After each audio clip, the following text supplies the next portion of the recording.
It's me again, Hannah, and welcome back to Sunny Nights. It's been a week, can you imagine? Where's my beautiful week gone? I can't believe we're nearing the end of January already. Like, what have I done since this year started? Like, seriously. I ended our last little chat thinking that, oh, everything's gonna be fine. This week I'm gonna go. I'm gonna study hard, I'm gonna work hard, I'm gonna get some stuff done. And next thing I knew, I binged two series and finished one that was already airing. And it's now a week later, and I've accomplished nothing in life. Yay me! But in all honesty, I have no regrets. Maybe I should have regrets. I think I'd be a bit more productive if I had some regrets, but I have no regrets as is. What happened? So earlier in the week, for some reason, my mind ran on just a nice, chill family drama to watch. Something that was clean and entertaining, that I know has a good ending, something I can already trust, which would mean a drama that I watched years ago, but I've completely forgotten the plot, the story, and everything. But I just remember having a very good impression of it, which isn't very hard. I tend to forget the dramas I watch like a minute after actually watching them, so that's great. Um, and then I decided to watch. See, there it goes again. I'm forgetting the title. I literally finished watching this yesterday, guys. Um, it's a family drama. It's called Father is Strange. I don't know if you've watched it before, and by drama I mean a Korean drama. But Father is Strange is about this really happy family. The father and mother, like pretty elderly, not really pretty elderly, but they're in their later years, and they have four grown children. They have the oldest son who's preparing for the civil service exam for his fifth year now. Then he has the second oldest, which is his daughter, which is a lawyer. Third oldest was a job seeking, and the fourth oldest, well, the youngest child, is a yoga instructor. So it's an oldest son and three younger daughters. My gosh, my brain is not working today. Is it ever? Yeah, so it's a happy family and like living next door or like upstairs from them in the same building. Um, that family extends because those elderly parents, they have the wife's mother also lives there alongside her brother and his wife and their son. So it's like this big family living in this building, and they work there as well. They have a business downstairs, and it's a fairly happy family. They have their troubles, but it's fairly happy until all of a sudden this relatively famous celebrity shows up and tells the dad, "Hey, don't you remember me? I'm your son." And that was quite fun. I remember really loving it and enjoying it, and it really didn't disappoint. It's 52 episodes, and like I have the attention span of not even a what do you call it? Not even a goldfish, because apparently their attention span is longer than we can imagine. I'd say I have the attention span of a teenage boy, if that's okay to say. Like I do not remember names, I don't remember plot, I don't like sitting down and watching the same people for a long time. That's kind of why I like Korean dramas, because it's 16 episodes, 2 episodes per week. So you can either binge it within one day, or you can like stretch it out for 8 weeks. But it's not going past that. It's usually 16 episodes. Um, but when it comes to like weekend dramas and family dramas, daily dramas, I don't remember ever watching a daily drama. But for weekend dramas that are like 50, 60 episodes, I can count on one hand how many of those I've actually watched. But I do remember watching this entire series while it was airing. So that was like half a year of me sitting down in front of the TV, waiting for the next episode to come out. So yeah, it. it was something I had as a good memory and I wanted to watch again, and it didn't disappoint at all the second time I watched it. I was very happy with the conclusion and everything. And just saying, as someone who's a very negative attitude towards like marriage or like relationships in general, the sheer amount of marriage and conversations surrounding marriage they had in that conversation in itself should have been a turnoff for me, but it wasn't. It's just that enjoyable of a show. Yeah, like all the characters like became really lovable and amazing in their own way by the end.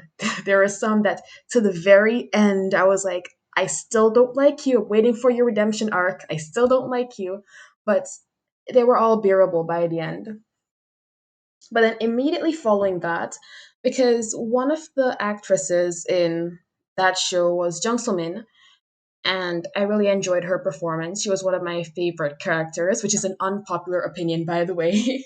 Many people did not like her character at all, but I quite liked her character, and like I liked her romance arc. I do agree that the writers could have made it more interesting. There was a lot to work with, a lot of material to work with for her relationship. And I'm not gonna really explain that in case you want to watch it because that'd be a major spoiler, but it's very interesting. Um, but anyways, I wanted to see her again, and I was thinking of another nice family drama to watch, but not as long. Definitely not as long as the 52 episodes I just finished within like half a week. And I decided to watch Because It's My First Life. Because again, I had really good memories of that show, but I don't quite remember what it was about. So it qualified for a rewatch. And yeah, I just finished it. In fact, I just finished it a few minutes before I started this chat. It's been like what, 7 minutes since I started this chat? Then that means it's been about 10 minutes since I finished that show. And having the wonderful memory I have, I cannot remember the main characters' names, but it was an amazing watch. It was really great. It was just um Because It's My First Life is about this aspiring writer. She's been an assistant writer for years, about 3 years now. But after like 3 months locked up in a room and like working hard, she returns home to realize that her home is no longer her home. Her brother, who was living with her, um got his girlfriend pregnant and she moved in and they're apparently married. No one bothered to inform her about that. But yeah, basically she can't live there anymore.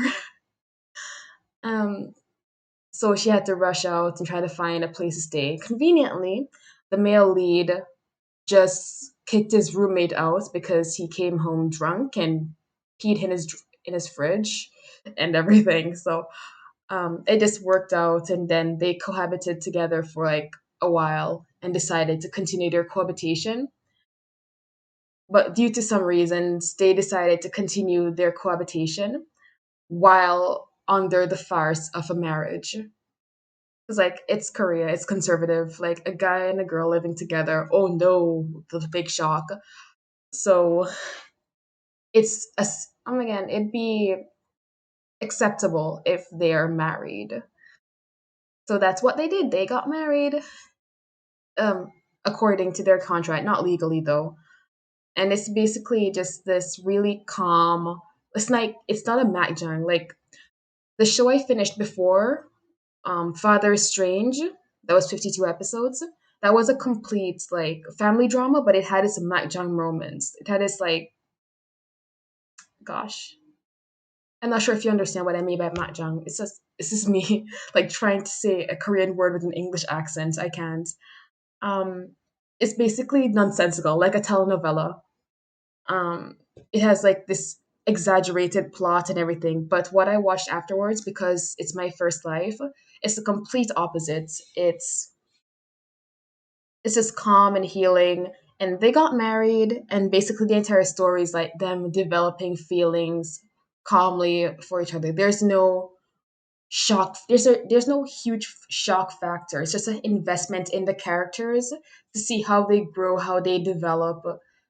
A complete coming of age story, if you can use that term. Yeah. But yeah, that was fun and that was a wonderful usage of my past week. I have gotten no work done and I'm pretty sure I have assignments due starting next week. EP. Um Usually I wouldn't say this is surprising though because usually at the beginning of a new semester, again, I love to procrastinate, so my mind automatically finds something else except schoolwork to do. So yeah, so usually I'd start a new drama or I'd be searching for different novels or comics or mangas to read. I just find something that will take up a lot of time that isn't schoolwork or actual work, both of which I could really appreciate right now. Yeah. But this was taking longer than I expected. I actually started Father Strange, which is the first show, with the intention of finishing by Thursday evening. And once I finished Thursday evening, I was supposed to catch up on all my schoolwork. I was supposed to watch all my recorded lectures, take extra notes, do everything. But that didn't quite work out because I don't know, like, I can't tell the last time I traveled, but apparently I have jet lag now. Because I'd be sitting down watching the show in the couch, and then next thing I open my eyes, and yeah, the show's done.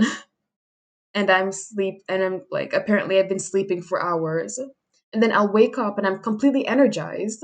And a typical normal human being with any conscience would say, well, let's go read some of my books, some of my textbooks, or watch some of my recorded lectures. But of course, no. I decided, well, before I forget what the last plot was, let me just rewind and continue watching from where I remember. And then I'd watch it for another few hours and I'd fall asleep again. So yeah, it wasn't a complete binge watch. It wasn't me staying up for hours. Apparently I can't do that anymore. I remember once upon a time I'd stay up over 24 hours binge watching shows, but apparently that doesn't work anymore. That mechanism is gone. So if I get sleepy, I just fall asleep. If only I could remember. If only I could just wake up whenever I'm supposed to wake up. That'd be great. I mean, if you're gonna make a mechanism within your body to be able to fall asleep as soon as you get tired, why not also make a mechanism that can make you wake up when you're supposed to wake up? You have no idea how many times I've slept through important stuff, and by important stuff I mean stuff that I kind of scheduled in that may not be of any great importance per se, but it's stuff that I've scheduled in that I'll get done now or at this specific time so I don't have to do it later. I have slept through so many of those. Like my alarms, they don't work anymore. Like I'm surprised like one of my biggest shocks is when people, I don't know if this happens in real life, but at TV at least it happens. Like people will be sleeping with their phone on their bed and their phone will be on vibrate. And when it vibrates, like someone's calling them and it starts vibrating, they wake up. Like how? My gosh. They have this alarm app. My gosh, this is just me on a tangent now. Please bear with me. They have this alarm app called, I'm not sure if I can say names, but Alarmon, and they brand themselves on having 100% like success rate waking people up. I can honestly contend that, and I'm pretty sure like the people who live near me during my first year of university can contend that as well, because this app, it literally does not shut off until you shut it off. And sometimes like you can choose to have like a regular alarm sound, like a beeping, or you can have it pretend to be like a call or a video call that you have to answer and then hang up, or you can have it be like a math puzzle, for example, something you have to like use your brain a bit and think and then answer correctly for it to turn off. Yeah, so that worked out fairly well in the beginning when I initially got it. It worked pretty well. But soon after, my gosh, soon after, I started university and I started using it and it worked well for about maybe like a week or two. And then my body got so used to it that I would be sleeping, and in my sleep, I'm like, "Oh, this is a nice song. This is a nice song." And my body will, and my mind and body will be saying, "This is a nice song" for an hour, and then I will wake up suddenly and realize that my alarm has been going off nonstop for 1 hour. Because as I said, it does not stop going off until you turn it off. So I would look at how long it's been going off, and it would be over an hour. And my poor not roommates, well, yeah, the person that was living like right next to me, I would feel so bad because the walls are so thin, and this alarm has been going off since like 6 a.m. to 7 a.m. for an hour straight. And it's not once or twice this happened. I'm like the worst person to live with. And I feel bad about that, which is why I stopped setting alarms altogether. I've just embraced my natural sleep rhythm. Like I'll go to sleep whenever I want to sleep and I'll wake up whenever I want to wake up. That's now my little regime. And like going to sleep, that part's fairly good. Like as soon as I say, okay, I want to sleep, I can go to sleep and I can sleep without any signs of insomnia or any like restlessness. I can sleep casually, but the waking up part just hasn't like settled in yet.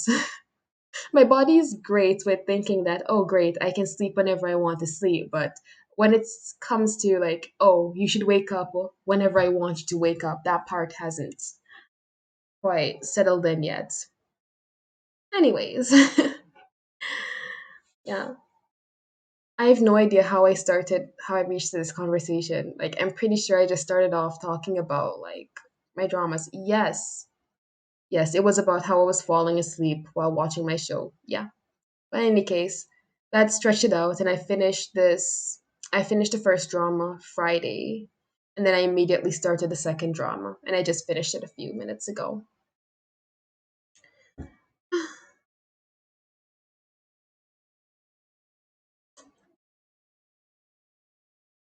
Gosh, I should have planned a content or something.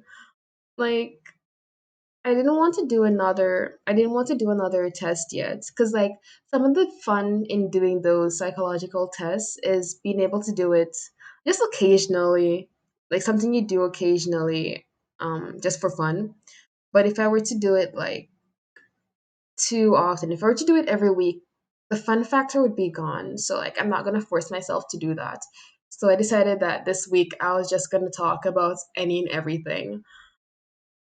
And I was supposed to later in the past week, I was supposed to think of some topics that I would actually be willing to talk about for about an hour or two. But as I mentioned, I was very busy with the task of finishing two dramas, so that didn't happen. So like a few minutes before I started the live stream, I was like, "Oh yeah, maybe I should just talk about my dramas and recommendations." Oh yes, I'm accepting recommendations. Thank you very much. I'd very much appreciate if someone could tell me about some nice dramas to watch these days because I haven't been watching as much as I used to. Like, I started watching these dramas in 2015. Not sure if I told this story here yet, but I was a huge anime fan. And then someone recommended live actions to me. She recommended Japanese live actions, Korean live actions, mainland Chinese, Taiwanese. Um, and she recommended some of the music too. And I kind of just stuck with Korean music, Korean dramas, and went from there. What was I talking about again? Yes, but when I just started in 2015, like if there was a drama that was airing, I was watching it.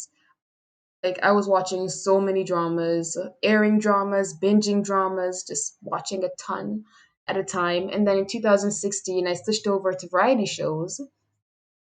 So like I was watching Running Man, and I caught up on all the episodes of Infinite Challenge. I was watching 2 days one night. Yes, 2 days one night. I was watching 2 days one night. In fact, back then, Infinity Challenge was my favorite, followed by 2 days one night. And like maybe once every couple months or so, I might watch a Running Man episode. But these days, it's like every week I have to watch a Running Man episode. I don't know if it's like more interesting as back then or what.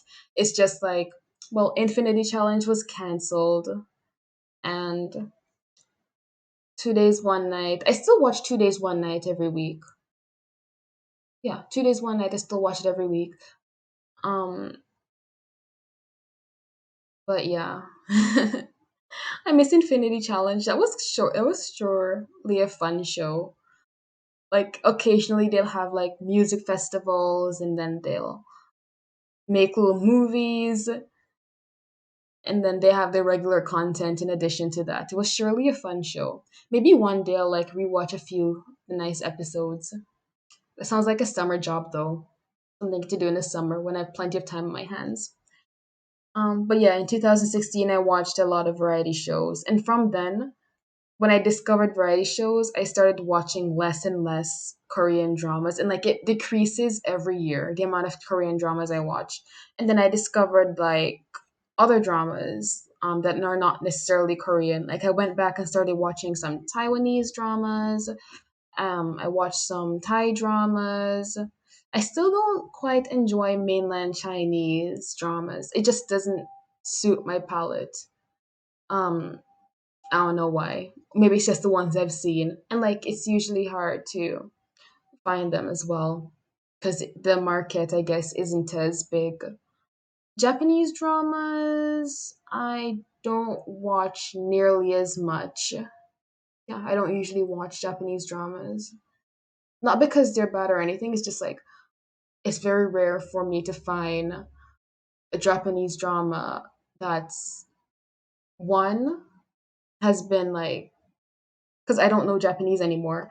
So it has to have subtitles, and that in itself is a pain. And it has to has a relatively interesting plot, good acting, or good enough acting. If it has a very interesting plot, I can kind of handle a bit of amateur acting. But in any case, mm,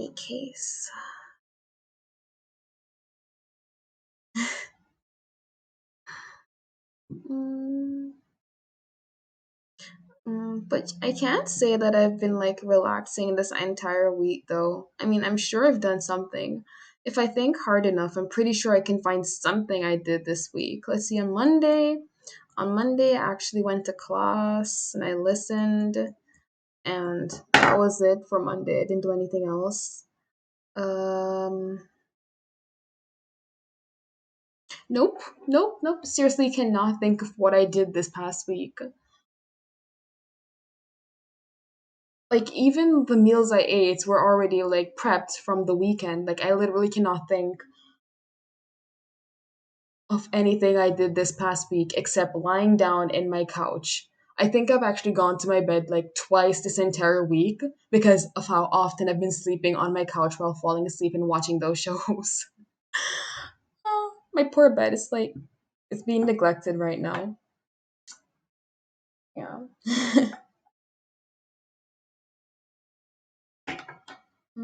I did do something. I made cranberry juice. It's like my big accomplishment of the year. Not the year. Well, yeah, the year. The year is pretty young. But yeah, that's my accomplishment of the week. I made cranberry juice. That's the most productive thing I've done this entire week. And that I made this in the process of watching the show. So like I'd put it on the stove to make the cranberries boil down, and then I'd sit down and watch a show. And then like halfway through, I'll go and take it off the heat and then sit back down and finish watching my show. It's like, yeah, I've done literally nothing this week. What else is there to talk about? Let's see. Fellow Earthlings, what's the weather like outside these days? I cannot tell the last time I've set foot in the outdoors. My gosh. I feel bad because like occasionally like my phone will alert with news articles about people talking about like stuff that's happening in the world or the community around me. Or like my weather app will notify me that, hey, by the way, it's minus 30 degrees outside. And I'll be like, huh, that's interesting. And go back to my show. Like, in this nice warm room, I'm really enjoying like this aspect of being able to stay inside and not being questioned for it. Like, I think the winter does have something else to do with it as well. Because when it's this cold, like, it's not even the peak of winter yet, it's just kind of warming up. Not really warm. Gosh, that's a really bad expression. It's like it's just getting there. It's not near the peak yet. It's not near the peak of winter, but it's already minus 30 outside. So people aren't ecstatic about the idea of going outside. And as a result, no one's asking, hey, why aren't you going outside? Why don't you go for a walk or something like that? Get some fresh air. No, no one's asking that anymore. And I'm appreciative of it. So I can hear, hey, it's minus 30 degrees outside. And I say, huh, that's great. It's almost 30 degrees inside where I am. And look outside, see all the snow, and say, ah, that's beautiful. And kind of just sip my hot cocoa. I wonder how long a human being can stay indoors without going outside and like without opening like windows and doors and stuff like that. Like I'm pretty sure my lungs are suffering because of the lack of ventilation. I mean, if I was going outside, if I was going outside occasionally, and if I was okay with not wearing a mask when I go outside, which is not the case, like I'm sure there in some public spaces, if you're outside and there are not people around, in some cases you are allowed to like take off your mask, but like I don't because that's like you probably realize by now, but my memory isn't exactly the best thing. So like before I leave my home, I put my mask on and I don't touch it and don't take it off until I come back inside. Because like say I take it off to drink like a sip of water or something, my mind, it might not happen, but like in my mind, I'm gonna forget to put it back on and I'm gonna be making a big fool of myself in addition to endangering myself on the rare occasion that that I do go outside. So I just don't trouble it.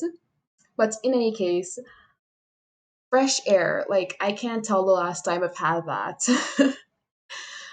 And I can't go outside to get fresh air per se. And because of how cold it is outside versus how warm I kind of have to keep myself inside, it's not good to be opening windows and doors too often.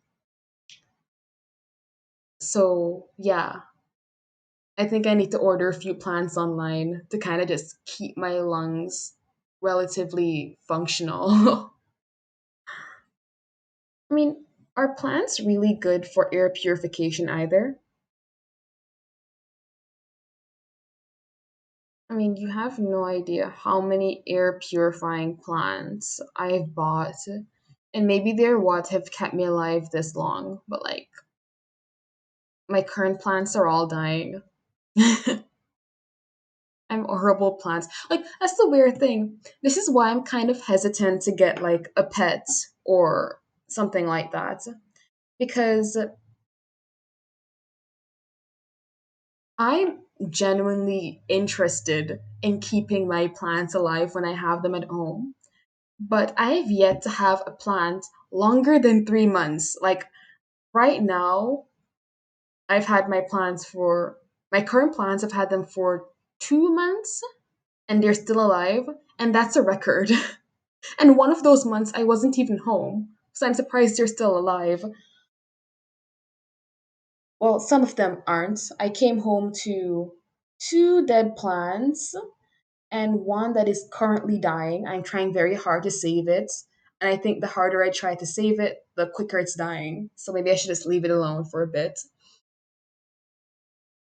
When I left to go visit my parents for the holidays, I said, my plants are gonna die. And my parents were like, oh, it's fine. You have cacti, they'll be good. And yes, I do have cacti, but I do have some other more sensitive plants. And as a matter of fact, I came home and I'm pretty sure my cacti are dying. My poor cacti, they look like they're wilting, if that's even possible. And then I have my snake plant, which looked absolutely devastated when I just came. It was on the verge of like starting to not look so good, if that makes any sense. But yeah, I gave it a bit of water, and it's a strong guy. It'll live. And my cacti, they can come back to relatively okay. My fern, it's as good as dead though. Like it's dying at an alarming rate, and I'm very concerned about it. And yeah, and my Dracaena are all dead. EP. There's no saving them now. They were dying before I left, so like I already gave them like a little farewell when I stepped foot out of the door for the holidays. I knew I wasn't gonna come back and see them alive. Poor souls. May they rest in peace. Yeah.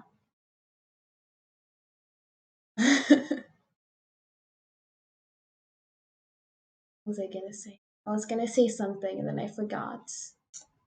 Yeah. That's just me. Forgetting everything. Ah, yes. You know how they say there are some plants that is virtually impossible to kill unless you're intending to kill them? I don't know what twisted luck I have, but I tried to save them and they die. It's like whenever I water them with loving care, it's like I'm like spraying bleach on them. It's horrible. They don't like me. And they try to die quickly so that I don't have to take care of them. I don't know why they do this to me. In high school, my gosh, in high school I went to like this market and they were selling what's it called? The lucky bamboos. The cute little lucky bamboos. And they were fairly expensive. They had like the tall like ones with like carving shapes and it's bundled up together and it's like a nice decorative pot and everything. And that cost money to my poor high school self. So I didn't get it. But I managed to buy myself, I treated myself and bought myself one single stalk. I bought myself a single stalk of lucky bamboo and said, ha, I will have the luck have something. I don't remember. But I read online, I don't believe these things, but like I do read them occasionally. I read online what one stalk of lucky bamboo actually means. And like apparently the amount of stalks you have symbolizes luck in different areas. But in any case, I researched it. I'm like, okay, I have one stalk, but that's okay because that means I'm going to be lucky in this thing or whatever. And I treated that stalk with loving care. From the moment I brought it home, it looked like it was dying, but that was fine. In any case, I bought that in the summer, in the last summer, right after I graduated from high school. And it barely survived, it barely lived while I was there. But in no time, I was shipped off to university, and I was very concerned because I was sure that my parents would not be watering or rather changing the water for my lucky bamboo, and I was very concerned. And by concerned, I mean I was concerned about it for a while, and then I forgot, like everything else. In any case, that winter, I went back home for the holidays, and lo and behold, my lucky bamboo was still there and alive, with not a single drop of water in the container. And I was devastated. I was happy that it was alive. I'm like, okay, that's great.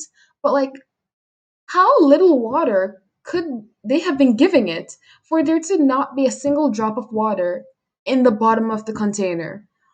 So, being the nice, kind, loving person I am, I brought that bottle to the washroom and I got it some water. And I said, drink, be happy. Like, your owner is back to take care of you. And I kid you not, within 3 days, that lucky bamboo stalk kicked the bucket.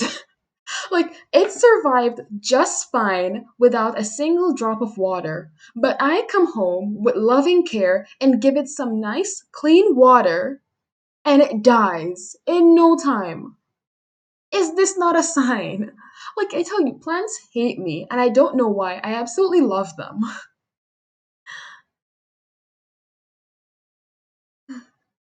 I don't know. This is why giving affection is useless.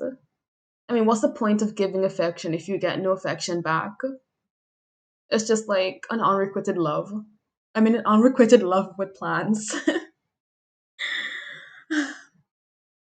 But yeah, like the plants I have now are still relatively small.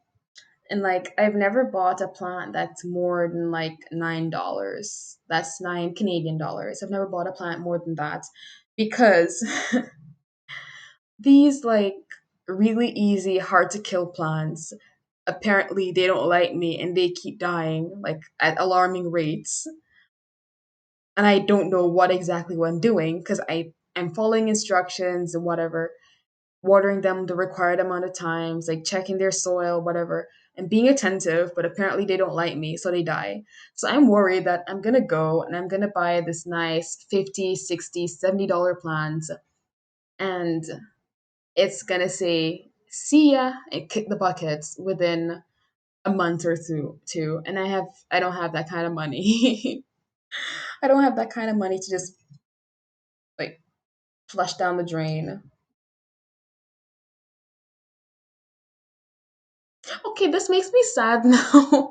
This makes me sad now. The expression "an unrequited love with plants." Why don't plants like me? I mean, I like them. I like them much more than humans. I like them a bit more than animals. Speaking of animals,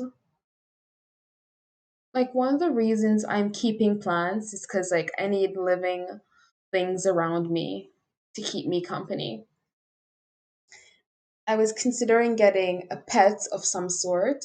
At first, I was going to get myself a beta, one of the beta fighting fish, but I thought everything through and like financially, I could afford that and I could afford to get like a 5 gallon tank for a singular beta fish and decorate it with live plants and everything. And I had like the list of plants I wanted, and I knew where I was going to get my fish from, and I knew like where I was going to get my equipment, where I was going to put it, where I was going to keep it. I did all of that research.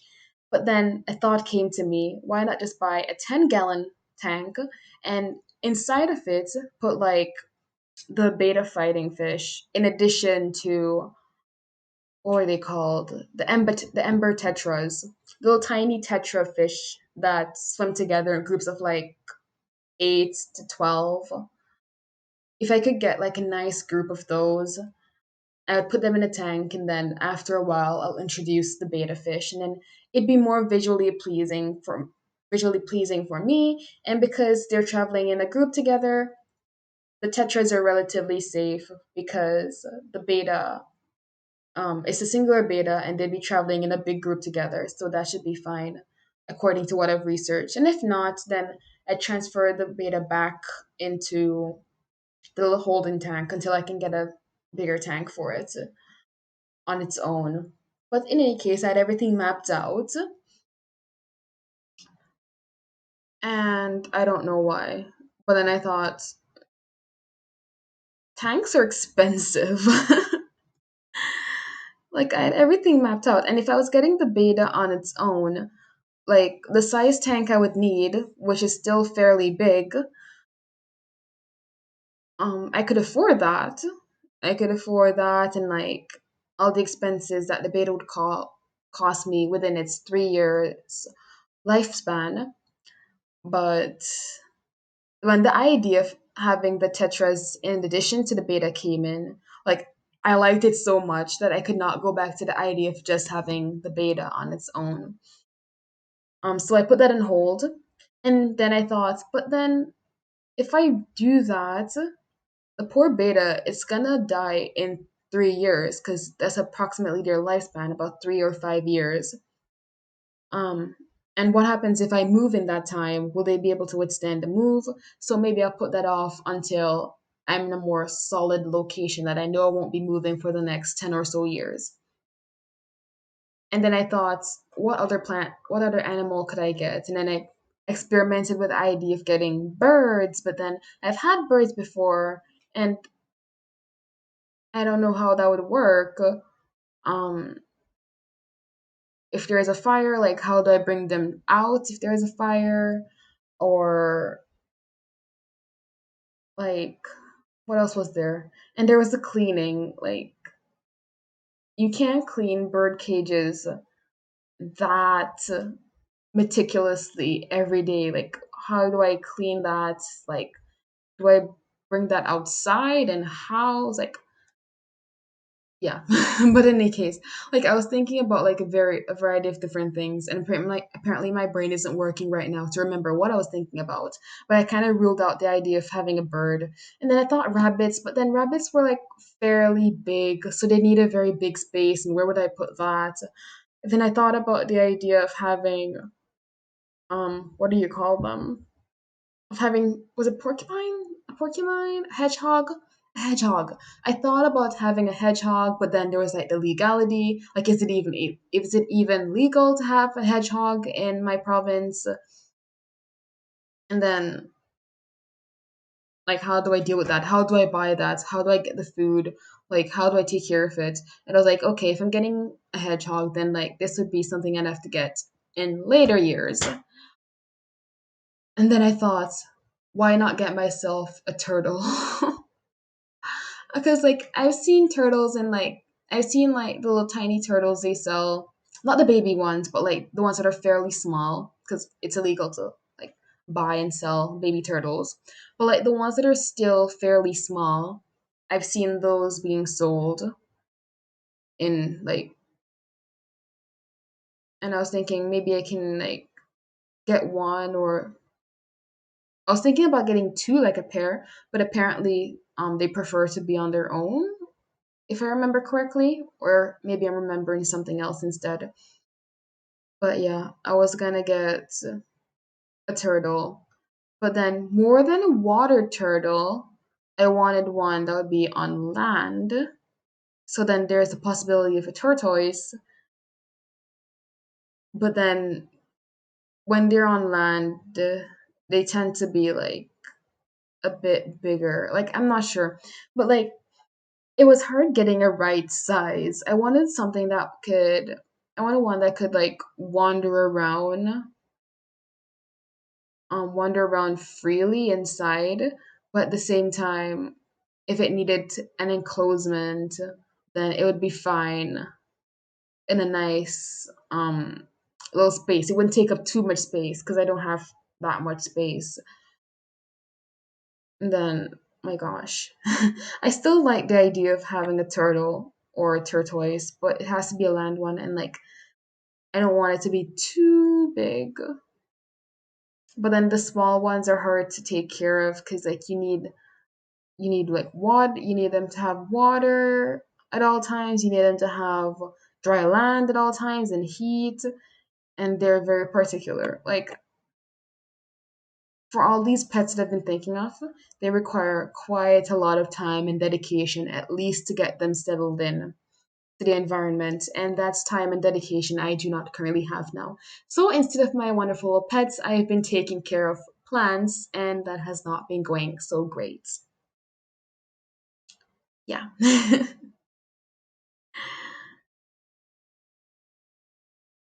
That's fine. It's fine. It's fine if I can't manage to get a pet in this situation, and it's fine if my plants all hate me and choose to die instead of living. It's fine. It's all good. Kinda.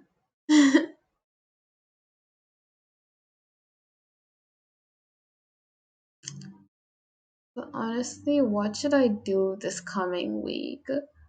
Like, it's bad when I get in a mood like this. Like, I mentioned I haven't been watching as much Korean dramas since I discovered variety shows. But occasionally, like once or twice a year, I get this kind of mood maybe? Yeah, in a kind of mood where I just want to watch dramas. And then in times like that, I just research interesting dramas airing or interesting dramas that aired at a certain time, and then I'll binge them. I think I'm getting into one of those moods again. So I watched the dramas, the two dramas that I watched before, um, and like I think as soon as I'm finished with this live stream, I'm actually gonna go and search up some more dramas to watch. I'm not sure if I should watch another Korean one though, or if I should watch another country's, or maybe I should watch a movie. I've been watching many movies recently. Um, there is a channel, there is a TV channel that I have that has a lot of Korean movies. It just airs Korean movies alone, 24/7. And then there's some pre-recorded ones there that you can watch at any time. And the ones that are airing usually don't interest me per se. The pre-recorded ones, the ones I find interesting by the synopsis, I've watched them already. Or if I haven't watched them already, I'm just not interested based on the synopsis or the trailer, which is unfortunate. I just need something to kill time right now. I'm looking outside and seeing that the day is brightening. It's morning now. Yeah, it's like 7 a.m. So the day is becoming bright, and apparently it's Sunday today. So there goes my entire weekend. There goes my past week and my entire weekend. Yippee. When will I stop procrastinating and actually do work? And you know the scary thing? The scary thing is like right now, I am procrastinating. I'm not really doing anything school related. I'm not doing anything work or money related. I'm just kind of cruising by.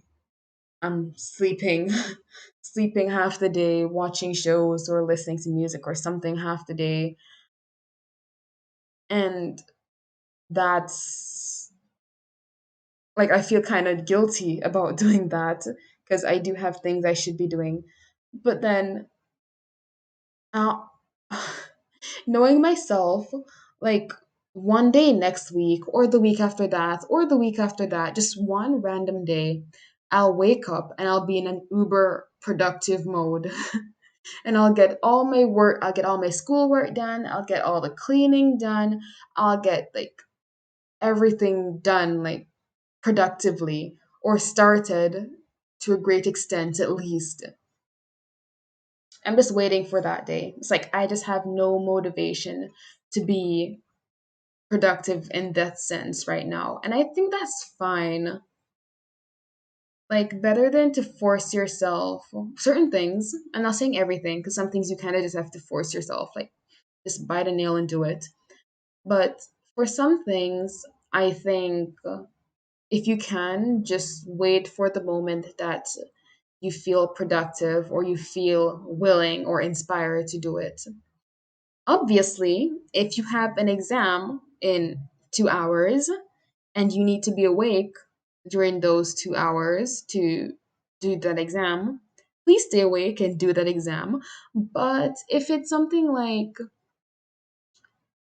you have an assignment due next week and you want to get it done early and you really don't want to procrastinate, but you just have no inspiration, no mood to do anything, I I have found, not I'm not speaking for anyone else, but I have found that it's actually much better to just put it off a bit. From my history of schooling, again, don't take my advice too seriously. This is just what's worked for me. But whenever I had assignments that I really didn't want to do, and I had something else I wanted to do instead, I find it much better to just do that something. And then once that's out of the way, then I'll be motivated, maybe, or even just like bored enough to do what I'm supposed to actually do. I remember the case of what song was it? I'm not quite remembering, but in my last year of high school, my last year of high school, English basically took up the majority of my assignments and work because I was in this English class and the teacher was super strict, the strictest teacher in the entire school, and the grades that you got for that class are always very low and something like that. That's the rumors I went into the class hearing. So what I did, I basically, how do I put it? I utilized the skill of answering whenever I knew an answer. Like, you know how you have class discussions and and then there's some easy questions, there's some hard questions. And usually the easy questions are like the first few questions.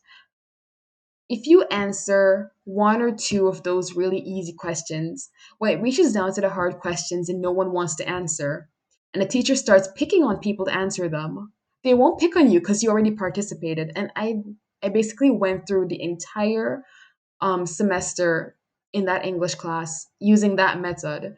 And by the end of it, that teacher actually recommended me. Like, that teacher was a recommendation to get a bunch of scholarships to university because she saw me as this amazing student. I wasn't, by the way. I'm not an amazing student. I don't like school or learning all that much, but I kind of forced myself to do it. But she doesn't have to know that. When I, but yeah, back to the story. she she was a very content heavy, homework heavy person, and it wasn't the kind of homework that you could just get away with not doing. As I mentioned, she asked a lot of questions and picked on people in class, so you kind of just had to do some of the work. She actually checked and graded all your homework to a certain extent. So there was one day and I had like chapters upon chapters of The Great Gatsby to read, and I really didn't want to. So I decided to go on YouTube. And interestingly,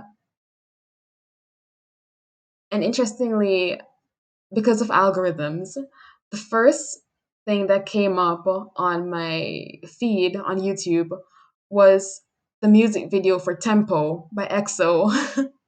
And I had no idea EXO was having a comeback because, again, I was so busy. Like every weekend, instead of sitting down and watching my dramas like I would love to, I had to be reading chapters upon chapters and analyzing The Great Gatsby, whose plot I can't remember right now.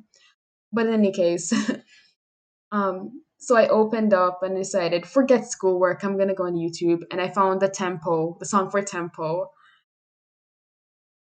and I was there singing. I was like, this is nice, this is nice, this is great. And then there was one lyric in that song. I don't quite remember what the context was, but all I know is like all of a sudden one of the members like The Great Gatsby. And I literally flinched. Like, I'll see if I can find the lyrics for Tempo, like the English lyrics at least. But yeah, it's like they alluded to the Great Gatsby, which I was like trying so hard to avoid at that moment. Like the Great Gatsby was taking up my entire life, and I was so done and sick of it. But of course, when I decided to take a break, The Great Gatsby has to come up in one of my favorite artists' song lyrics for the new song. It's like, okay, this is a sign. So like I watched the video and I read some of the comments and I just kind of put away my electronics and went back and read and actually did the work. But like, if I had like kind of just sat down with the work in front of me, not really doing it, but not really doing anything else, I don't think I would have had that inspiration to do the work. It's because, um, it's actually because they mentioned specifically of all the allusions they could make, they alluded to the Great Gatsby. That's why that's why I actually got up and like said, okay, let's just get this over and done with. Oh, that's a good memory though for tempo. Oh, let's see if I can find the lyrics.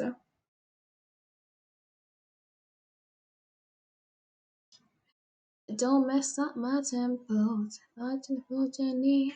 Say don't mess up my tempos. Okay, let's see if I can find the lyrics.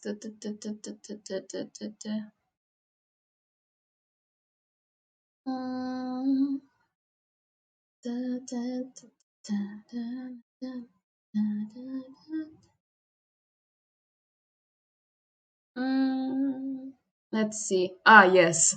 Oh, it's in the second verse. Okay, it makes like looking at lyrics now, it makes no sense. The second verse, the English translation is, "This is my area, don't test me. Send me a message if you don't want to be by yourself. Now you got me flexing. Look around. The Great Gatsby and that crew that's watching you. Hold up, hold on, wow." It's like there's no reason to have the Great Gatsby in there. Why traumatize me like this? Like it's like really, you could have used any other. Like looking at the lyrics now, they could have used anything else. They could have used any other fictional character, any other historical character. There was no legit reason to include the Great Gatsby in this lyric. But of course, when I'm trying to avoid it, that's when they choose to use it. Thanks a lot for that. That was a great experience.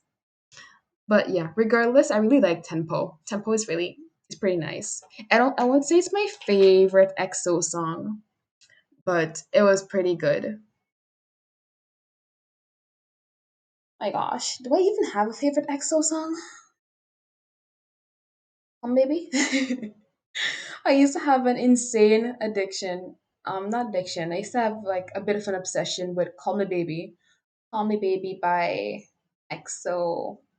Back then, they were using like EXO-K or the Korean version. They also had EXO-M. I've heard both versions. I really liked the Korean version, and I basically like, even though back then I had no knowledge in Korean whatsoever and I was probably singing foolishness, but sound wise, I think I had the entire lyric down because of how often I watched the music video. But then I heard for some reason, I somehow wandered and found the Mandarin version, and then that kind of clouded my brain, and then I just lost it. What other songs? What would I say my favorite EXO song is? I honestly, when I find songs that I like by artists, I can't say for certain like this is my favorite song by this artist, or this is my favorite song by this artist, or overall this is my absolute favorite song. I just can't find myself doing that because my taste really changes, and like yeah, my taste changes often, and even if it doesn't necessarily change, there are lots of exceptions, and some things that I don't like from the get-go I kind of just come to love. Like one of those songs, I can think of something that I came to love. It was Holland's debut single, which was, my gosh, Neverland. Neverland by Holland, if you know him. But the first time I heard it, I was like, okay, it's not awful. It's not awful. It's okay. And then for some reason, like I just listened to it once and then that was it. And then for some reason, I went back on the music video and listened to it again. And I liked it a bit more. And then it reached a point where I would listen to this song and repeat because I liked it so much. I guess it's an acquired taste, kind of like root beer. My gosh, the first time I tasted root beer, I remember distinctly, I told my mom, this tastes like a combination of mouthwash and dirt. I don't know how I know the taste of both of those, but like mouthwash you can understand, but dirt's a bit. But in any case, that's what I told her. But I think for me, Holland's Neverland is like root beer. Right now, root beer is one of my favorite drinks. Like if I go out and there are different flavors of soft drinks or sodas to buy, I'm more than likely going for root beer, even though I really despised it in the beginning. But yeah, when it comes to, let's say, FT Island, which is my favorite band, I like I really liked their hardest rock song. Like like they want to be a full-on rock band, but in Korea they can't necessarily do that if they want their albums to sell. So they kind of make it soft rock or it's closer to ballads. But the hardest rock song they've done, the hardest album they've done is Where's the Truth? And the song Take Me Now, I remember really liking that song, Take Me Now. And after that, I'd say I really like that song. Like I remember listening to that song on repeat, but then I discovered a bunch of their Japanese songs and I realized even though they're a Korean band, I much prefer their Japanese songs for some reason.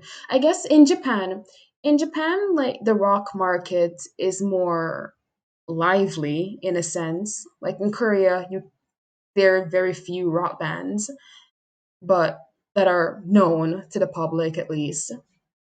But in Japan, I guess there are more rock bands, so there's more of a market for them, I guess. So they have the freedom to do more of their genre.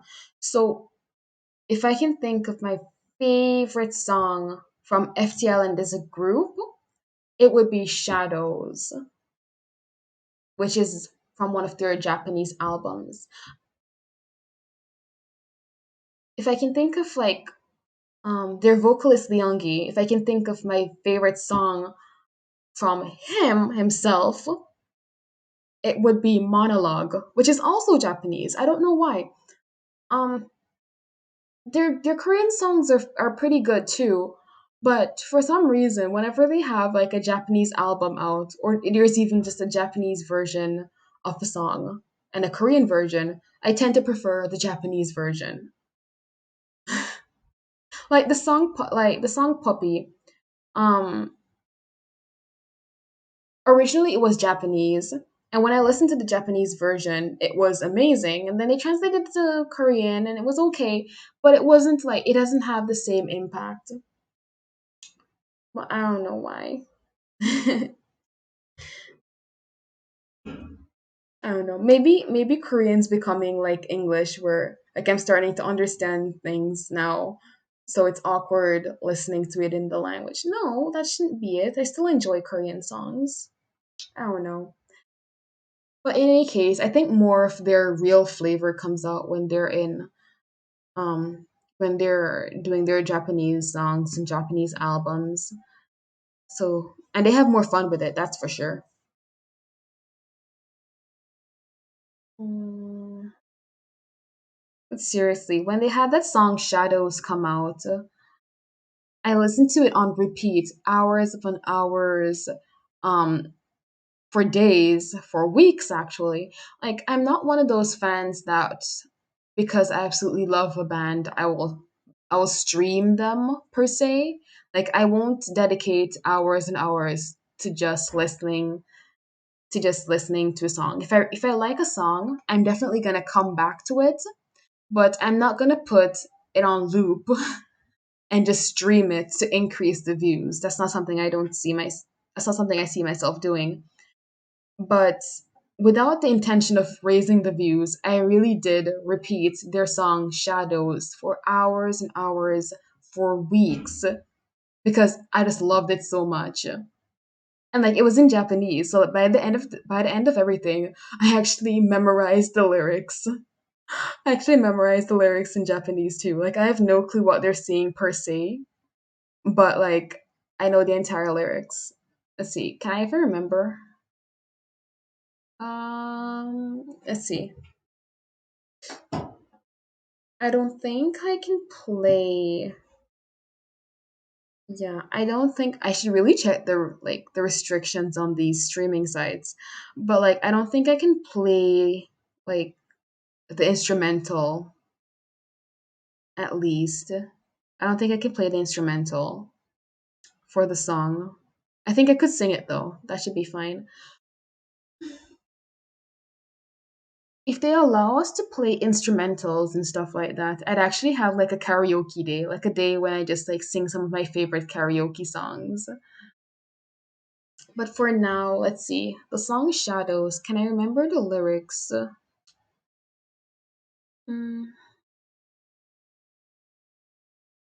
see.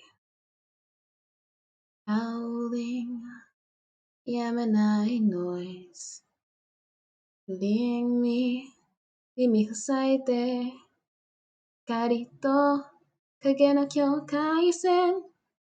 Nope, don't remember it. Give me a second. Shadows, shadows.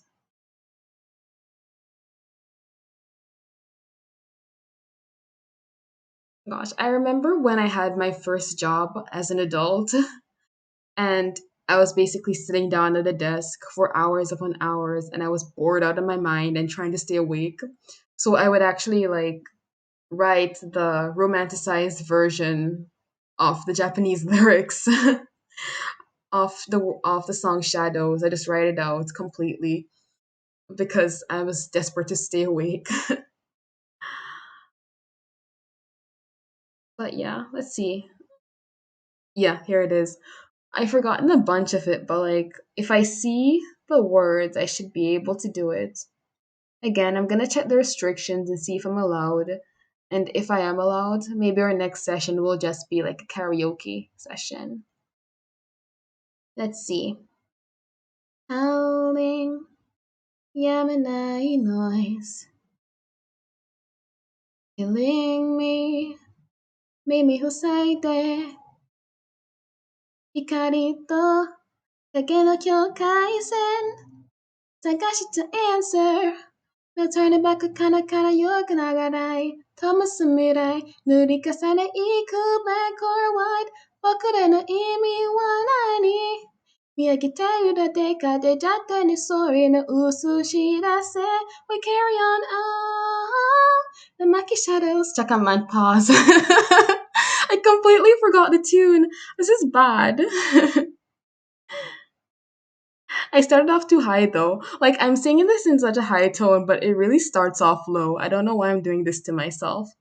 But in any case, I really like this song. And considering like my non-existent current knowledge of Japanese, I say I do pretty good with the lyrics. I don't think I'm butchering it too much. Like like feel free to correct me on that. But I remember finding it so ironic that I was relearning Japanese through a song by a Korean group. Like I'd say based on what I've seen, their Japanese is fairly good. They can have conversations in Japan. They're promoted in Japan longer than they've actually promoted in Korea because their agency FNC sent them in Japan to kind of get their name out there before they started promoting in Korea. So like I'd say their Japanese is fairly good, but I don't know if it's exactly trustworthy to be learning um, Japanese through a song. So like when I want to learn Japanese, I listen to FTLN's Japanese albums. If I want to learn Spanish, the best place to go to learn Spanish is through Super Junior songs. Oh my gosh, they have a lot of like Latino based songs. I don't get like how they manage to do it all the time. They have Lo Siento, they have my gosh, my brain's not working right now. There's Otra vez. There's Otra vez, Lo Siento, it's like what else is there? I forget. But in any case, I really did love Lo Siento. And Otra vez had a really chill vibe to it, so I also love that. Oh my gosh.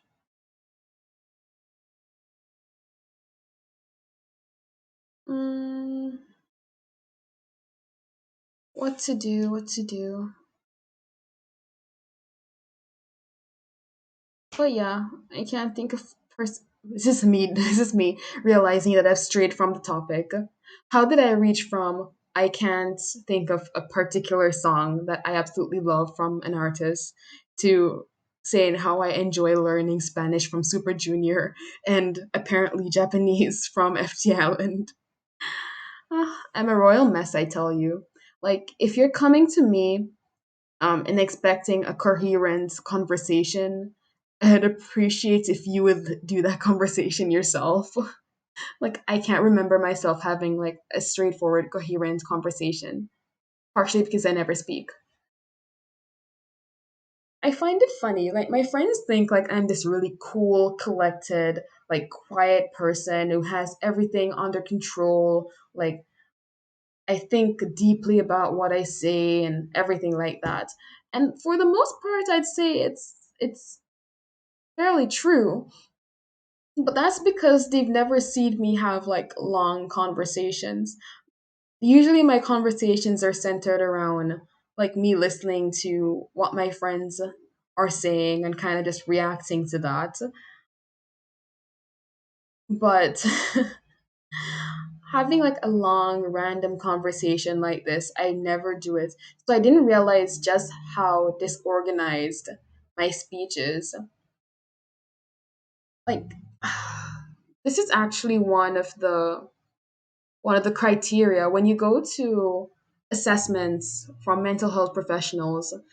This is one of the things they're checking. Like when you speak, are you speaking coherently? Like do your thoughts like do you seem to have like organized thoughts, or are you just saying whatever comes to mind? Is like you go off on tangents and stuff like that. This is one of the things they're definitely checking, and I would be failing at this particular criteria very badly. Yeah, but otherwise I'd say I'm fine. So that shouldn't be a problem. But what was it called? Contentional speech? I think so. Let me just double check that. Contentional.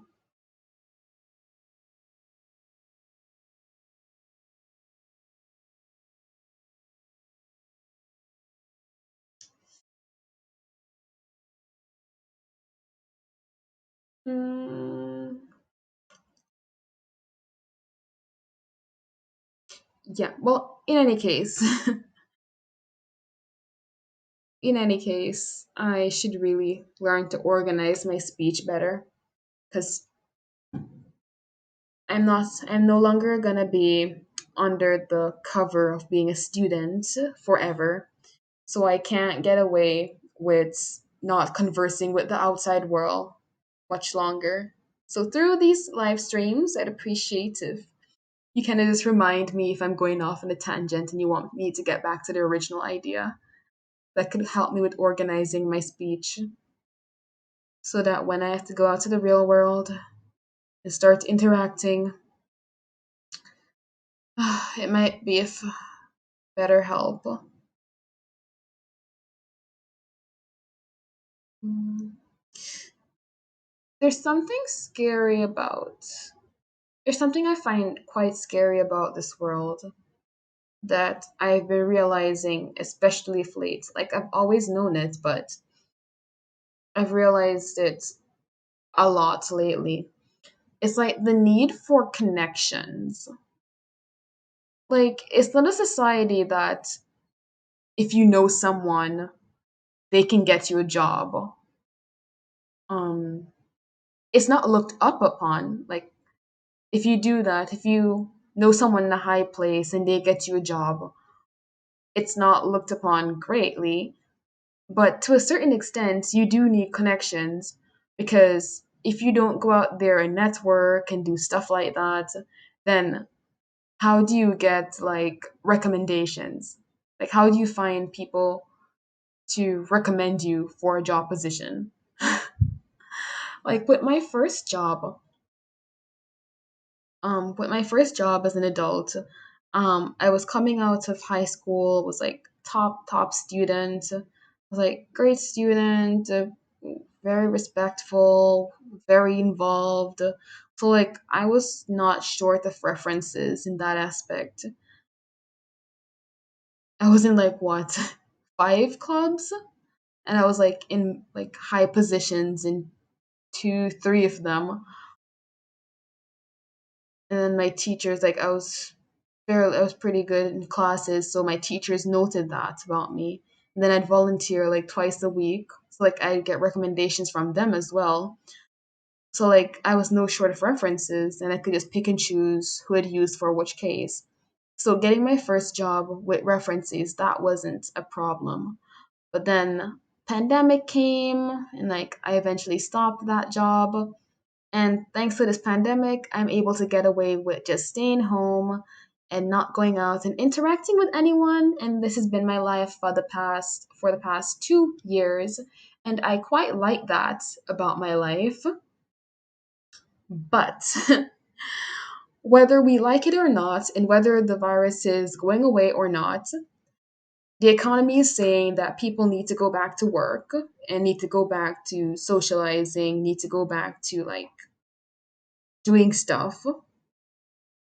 So I'm thinking about getting another job soon, only to realize I haven't seen and or talked to my high school teachers in like years. And so I can't necessarily use them as references now. Like at my age, using high school references, if even though I'm not in the same city as them anymore, I don't think it would be very helpful. But at the same time, like I haven't been able to see my professors in 2 years, so I can't get recommendations from them. I haven't been working, so like I can't get recommendations from them. Like who do I actually get recommendations from in this day and age? Uh, I just find it interesting. Like I get the concept of recommendations. Like I get that it's good to have someone that can vouch for someone else. But like has that really been working out? Like the people that are vouched for and get into their jobs, are they really that great? I get you. Like recommendations as a first year college kid, like recommendations are the furthest thing you really have to worry about, unless you want like a part time job while you work or during the summer. But yeah, this is just my daily complaint about how wonderful this society is. As you can tell, I love it very much. So yeah, I don't know. But yeah, in this wonderful era of the COVID-19 pandemic that has been plaguing the entire world for the past 2 years, I would appreciate if during job like openings they'd remove the portion that needs recommendations. Yes. I would very much love to laze around and not get up from bed. But like if I don't get up from bed, I can't watch TV, so I do drag myself out to the couch. But as much as I love my lifestyle like this, I cannot afford to maintain this lifestyle if I don't work at least a couple months a year. So that's kind of where this needs comes from. It's unfortunate. I actually asked my mom this question last night. Why do people need to work? I mean, I say this, but like once I'm actually working, I do it well and I do it often. I do it like I don't slack around. It's just a matter of like getting started. But like before I actually get started, it's like, why do people like this? Why do people live like this? Why do people have to do this until they're 65 so they can get like chump change from the government um for their like what 45 plus years of service?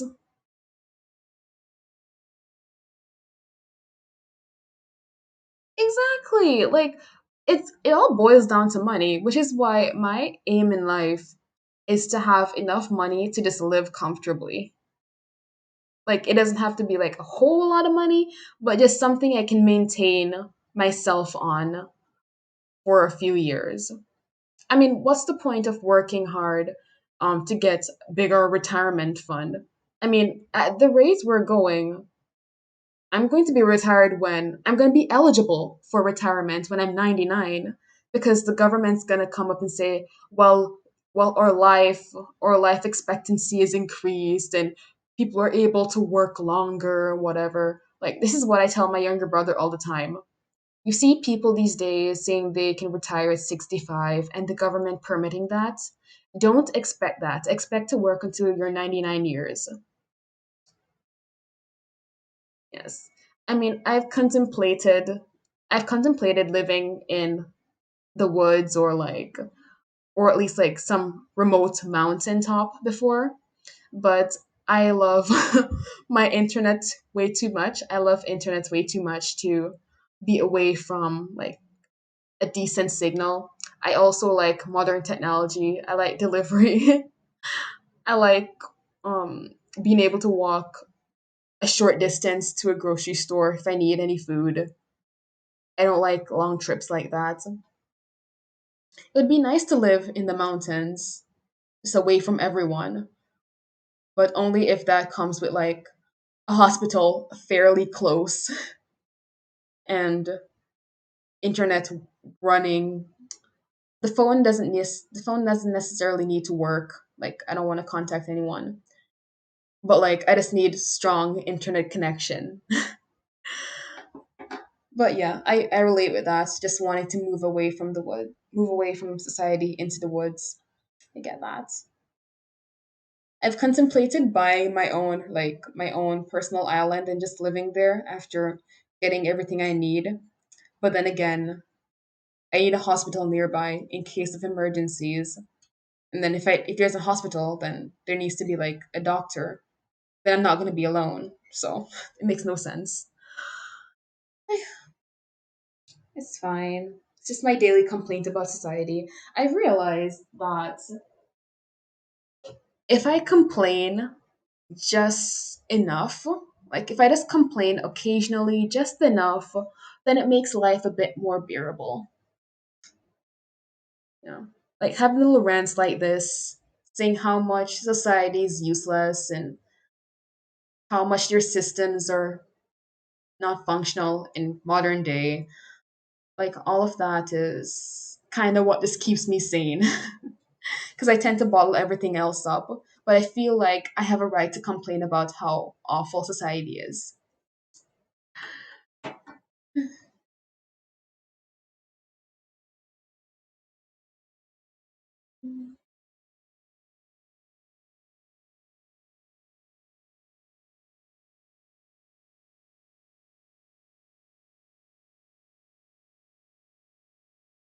That is very true. My spirits do get lifted when I rant a bit.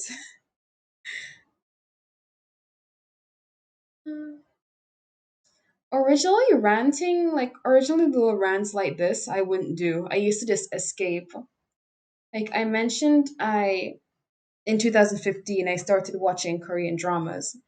At that time, that was my escape.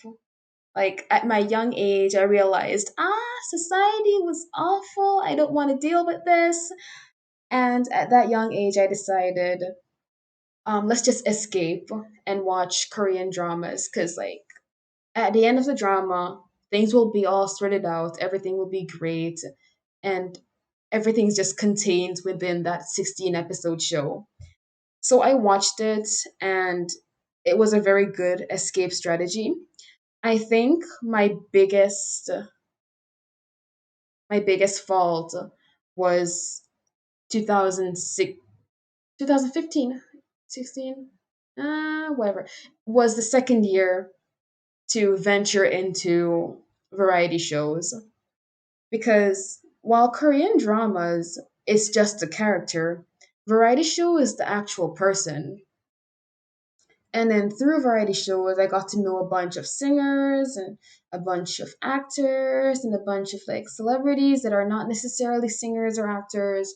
And then from that, I'd find out, oh, they played this character. Okay, so it's this is the actress or this is the actor. And oh, in real life, they're friends with this person. And like in real life, oh, they're married to this person. Oh, that's good for them. They're dating this person. That's good for them. And then like news, like when it came to news about Korean stars, it wasn't just that the next episode came out. I would start paying attention to news that had names of celebrities I'd gotten to know through variety shows. And then it became a bit more real. It's like, these are actual real people too. And then I started paying attention to them, and then it'd be like, this person did this bad thing, or this person did that bad thing. And it's like, for a while, I swear, in my last year of high school, like the K-pop industry was just full, chock full of toxicity. Like it was just absolutely awful. Like I had to just disconnect from it altogether. Like there was like no good news, and it was like horrible situation after horrible situation after horrible situation, and it just kept getting worse. So I just disconnected after a while. Um, so I turned away from Korean shows and Korean music for a while, and I still haven't fully gotten back into the groove of like listening to K-pop and such. I tell you, I've realized there's so many newly debuted like singers these days who haven't actually had the chance to perform in front of an actual crowd. Like they debuted since the pandemic has been going on. So like music shows don't have live audiences, and they can't have concerts no matter how small. So like except for like the staff working at the TV show, they haven't really performed in front of anyone live. I'm very curious how that will work. Like, are there actually people who will debut and disband within the pandemic, and despite how often they perform, they never actually perform in front of other people? Yeah, so this is my brain going off on like irrelevant little thoughts. I don't know how I reached there, but yeah, escape strategies, ranting, venting, very good. I actually wanted to make an app that was just designed for venting, but yeah, I'm lazy. So not not really top priority right now.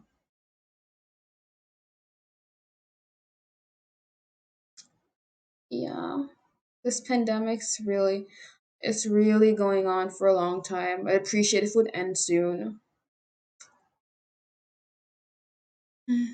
But at the same time, I'd like if some people maintain some of the habits they acquired through the pandemic.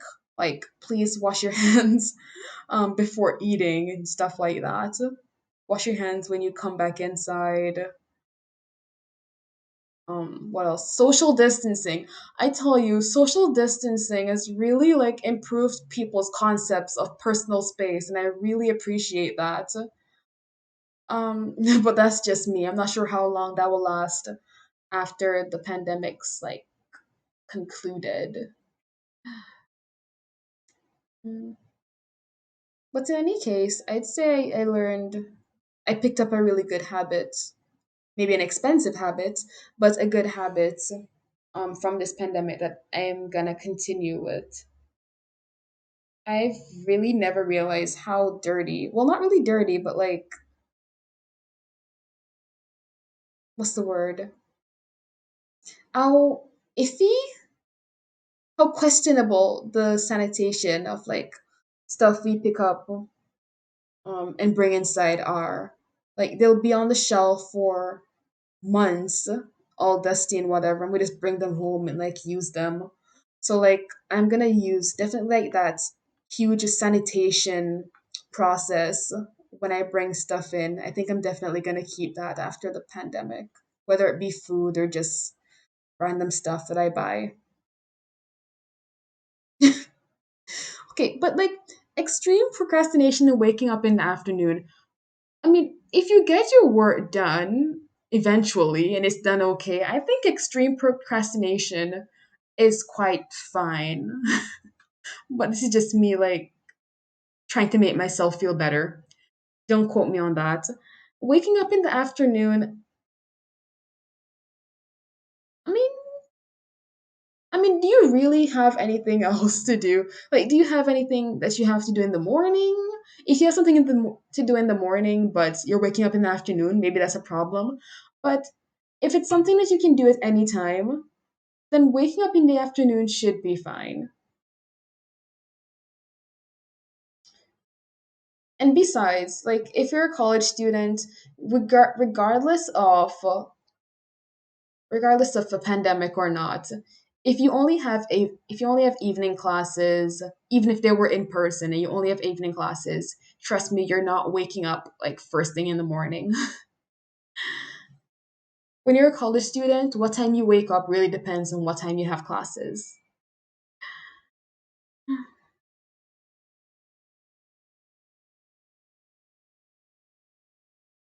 Oh yeah. Yeah, yeah. That's one of the things you kind of have to bear when it comes to procrastinating. It's like all that work that kind of just piles up at the very end, and you can't really complain to anyone because you're the one who put it off. Like you've had it for weeks, maybe even a month. Yeah.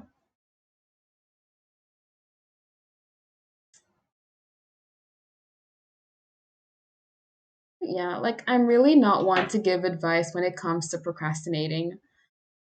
Like I don't know where this really stemmed from. I don't know if it's really because of the pandemic or if I've always been like this, but I used to just get things started first and then I'd do the last bit of work at the very, very end. And that was my procrastination. But these days, it's like I can't get started unless there's like 24 hours to the due date.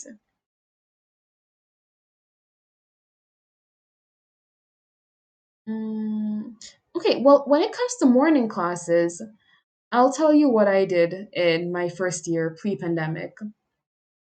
Sometimes, depending on like the schedule of the class and how close you live to where you'll be studying and all that, if you're gonna be up all night, I don't know if you stay up all night when you wake up in the afternoon or what you do, but if you're gonna be up all night and you have a class first thing in the morning, instead of forcing yourself to get like an hour or 2 hours of sleeps, sometimes it's better to just go to that morning class and then once you come home, then you sleep.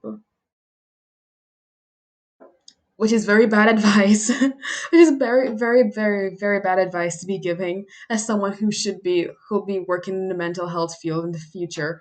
But like from my experience, I've tried both getting like a couple hours of sleep and then going to class and just staying up and going to class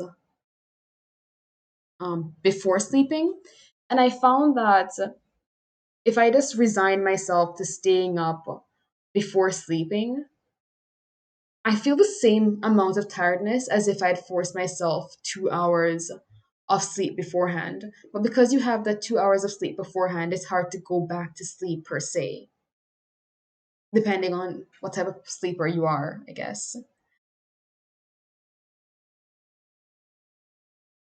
Yeah. Yeah. Like I found it's just better to just tough it through, go to the class, you'll be a bit sleepy, so it's not very ideal.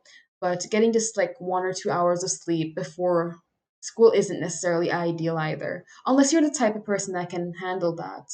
If it's 4 hours, if you can get 4 hours or 5 hours of sleep before going to your morning classes, then I suggest doing that. But if it's less than 3 hours, then I'd say just tough it through.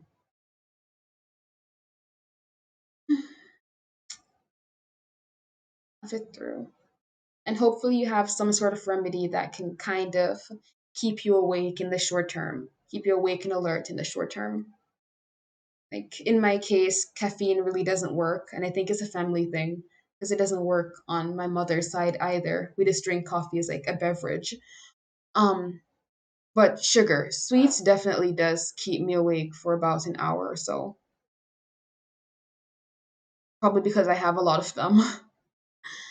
So yeah, find like some sort of if you're gonna have to stay up all night and then go to class, find some sort of short term fix to keep you awake and alert, and then go home and get like a good, proper, long, like sleep. Not a nap, like a proper sleep. My gosh. I mean, well, that's fine. I used to go to Like when I used to go to like in person classes, I'd go and I'd try to pay attention because like knowing me, if I don't pay attention in class, I'm not gonna learn the material, which is probably why I'm doing so awful these past few years because I'm not like actually in class. Um, but yeah, like if you're sleepy or if you're just doodling, I don't know, like it just goes by. Interestingly, like when you try to do something else to pass time, that's when time goes by the slowest.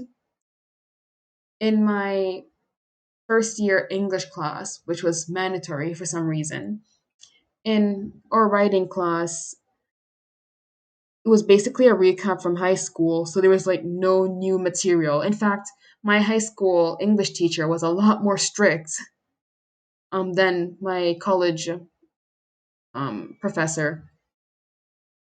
So I was very bored in his class and I knew all the material he was giving. So I'm not an artist at all when it comes to drawing. Like painting, I can kind of get away with some things, but when it comes to drawing, I am absolutely awful.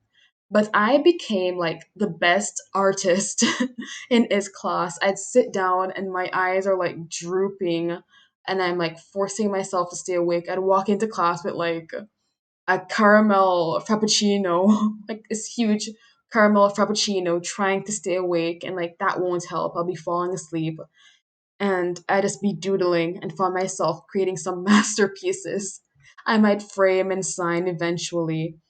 I should have dated them. I think some of them have dates on them, but yeah. But time went by so slowly. I'd create like two, three works of art during this class, just doodling, hoping it'll end.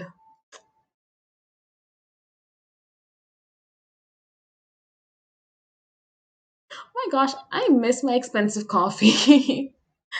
I'm not a coffee drinker. Like, by not a coffee drinker, I mean like, well, caffeine doesn't work on me, so it's not like I'm not dependent on coffee like a lot of my colleagues are. But occasionally, I like really sugar high coffee beverages. So like, I'll have like a cappuccino or a frappuccino, but like with tons of whipping cream and like chocolate drizzle or caramel drizzle or something of that sort. I miss like going to the library to quote unquote study with friends, and with friends meaning that we're studying next to each other but not really talking. Um, and having that as an excuse because for some reason inside the library they'd have like a nice big coffee shop and I could order like what, five caramel frappuccinos a week. I don't know where I got that money. I think I blew all my scholarship money on like frappuccinos in my first semester. But yeah, like little things like that I kind of miss. I wonder if like I'll actually experience that to its full extent before I graduate. Highly doubt it.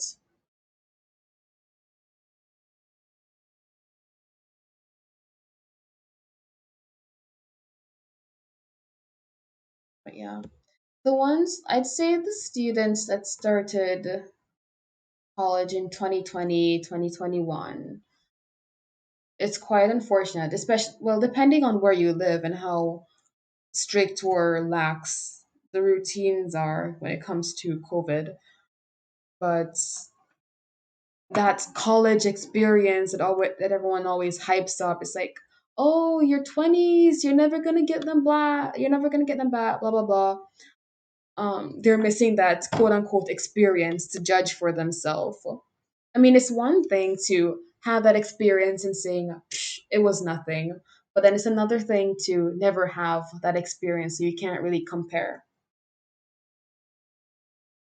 It's like when I was watching, what do you call it, Boys Over Flowers, that iconic Korean drama that everyone, like 99% of Korean drama fans have seen. Most people don't like it, but like everyone has seen it. Um, I tried unsuccessfully to watch that show like two, three times, and I eventually did finish it.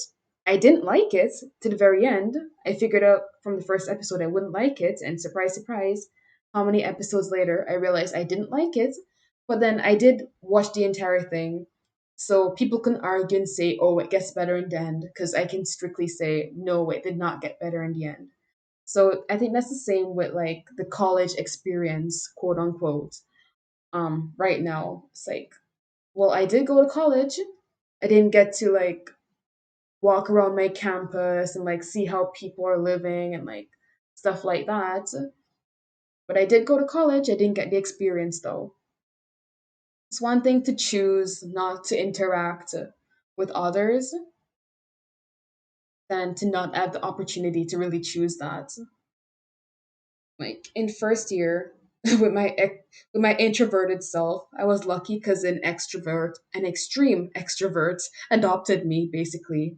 It kind of dragged me around, so like when I go through my camera roll, I see like pictures of me going to bunches of places like every week that I would not see myself doing. Like obviously I drained pretty quickly, and we don't keep in contact anymore, partially because of my fault and my inability to stay in contact with people. But I had that experience. And then for the other part, I actually had this experience of not going out that often. I had the experience of going out every day, and I had the experience of going out like a few times a week and seeing a set few of people on a specific day. Like I'd see this set of people when I went out to do this activity on this day, or I'd see this other set of people when I went out to do this activity on this other day. But aside from like those two, three activities, I only go to class and kind of stay to myself. So I had both those experiences, and I'd say like of the two, like just one or two activities a week in addition to class was like ideal for me. So like that was my preference. That was my college experience. That's what I found myself liking. I had the whole go out every day, go out every week, go to different places experience, and I realized that was definitely not for me. And I had the experience of kind of bringing myself into close, small groups once, twice a week, and realized, yes, that worked for me. So that was like my experience with college. But then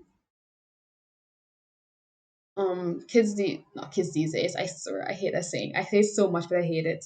But like students that are starting like university or people that are going into high school, the experience of like seeing different clubs around and being interested in inquiring and maybe joining one, or like seeing different people, interesting people that are around, stuff like that. Like that experience just isn't there anymore. Which brings me back to my original point. If you're not going around, you're not seeing and meeting new people, how can you find references to get jobs in this day and age? It makes no sense. Oh my gosh. But yeah,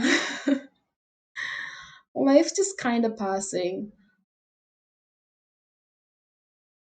Like this time last year, I was working pretty hard. Like I was working hard, making money, going to class. I was doing a bunch of stuff.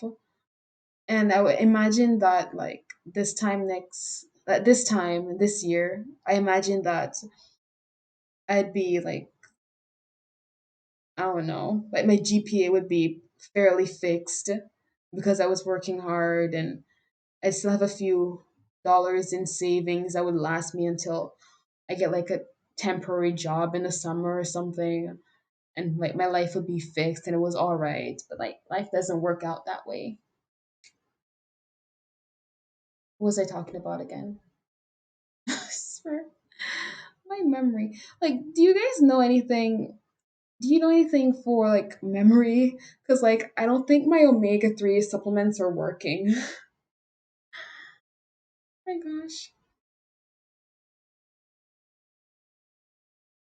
Which idiot decided it was a good idea for me to go to school for the next 11 years? Like, I can't even remember what I ate like an hour ago. How am I supposed to remember material from years and years ago? No, I can't.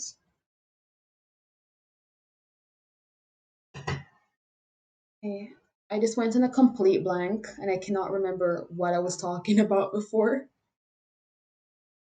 This is problematic. I have a very bad feeling that I'm going to be looking back on these recorded sessions later on and saying, ah, this was a sign. I hope not, though. I'd appreciate if my memory could kindly fix itself. I'd say my memory got worse, a lot worse recently. And I'm kind of gonna blame that on the pandemic. It's like I don't have much I need to remember, kind of just stuck inside. Like when it comes to my classes, when I need to go to classes, I have alarms set for those and I have my schedule like all mapped out. I have when my assignments are due all mapped out. But when it comes to other like more informal things like I promised to meet a friend or like we're gonna have a study group or this is where we're supposed to be meeting this week, stuff like that, those things that kind of make my memory actually work. I haven't been having much need for them recently. So I think my memory might be affected by that. Hopefully, it's just a temporary thing. I'd appreciate if my memory could kind of preserve itself, think that it went on a vacation instead of like partial termination. Yeah. I'd like to think that I'm preserving my memory for more important future things. But this is really bad. Like, I'll be sitting down and talking about something or thinking about something and then forget what I'm thinking about. It's ridiculous. Like, if I'm talking about something, if I'm mentioning something, if I'm actually going to look for something, that's kind of understandable. Like, in the past, I'll be going to look for something, and in the process of getting up and going to that location, I completely forgot what I was looking for. That's that is okay. That is normal. I can live with that.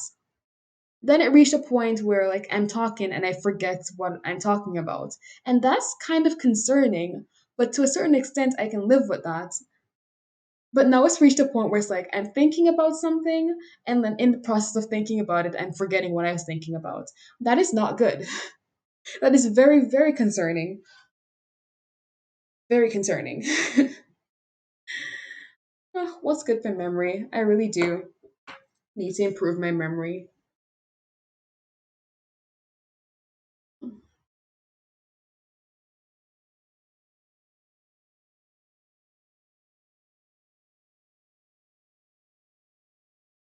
There we go again. I take up my phone to check what's good for memory, only to see that I'm at 8%, forgetting that when I started this live stream an hour and 15 minutes ago, I was supposed to first plug my phone into charge so it'd have a bit of juice now, and that did not happen, apparently.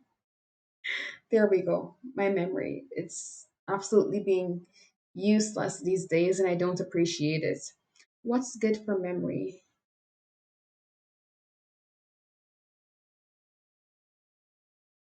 What's good for memory?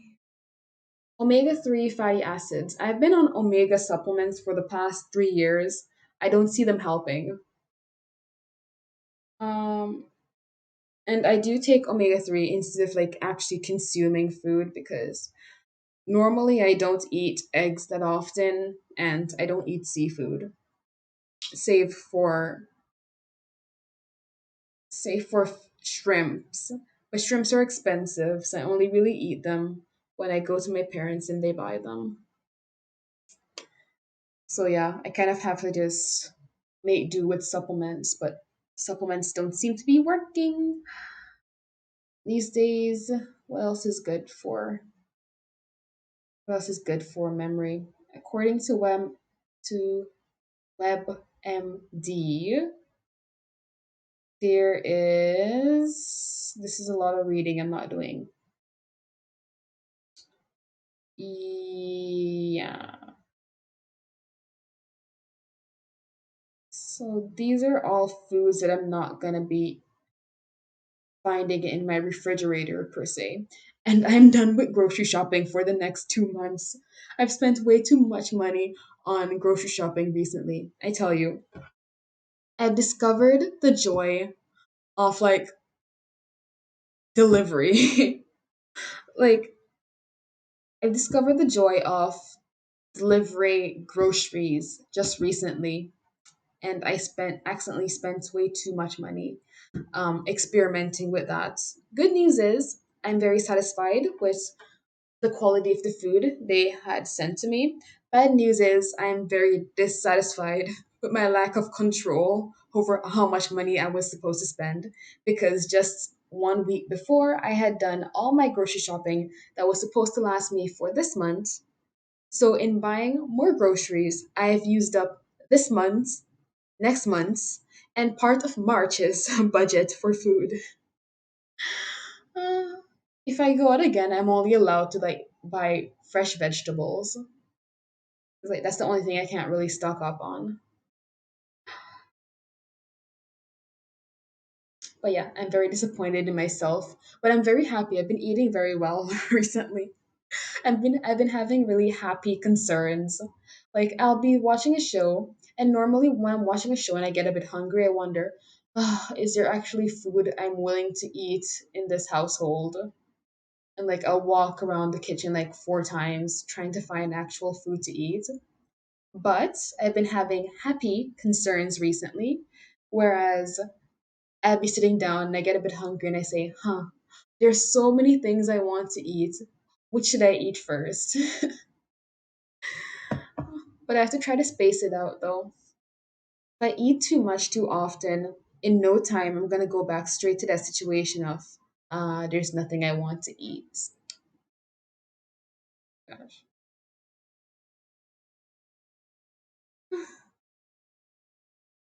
12 foods to boost brain functions.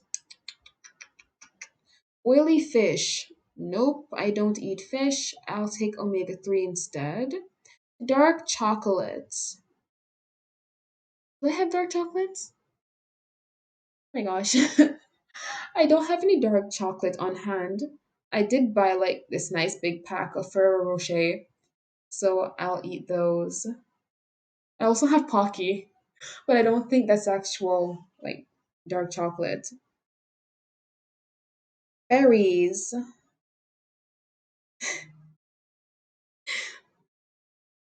I also crave chocolate right now, so let's suffer. Let's suffer together.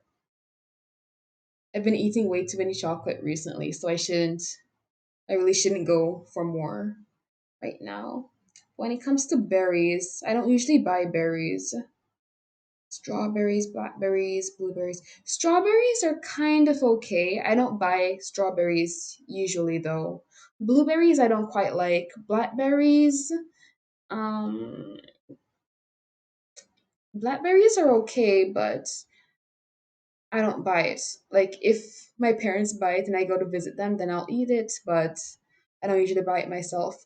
Nuts and seeds.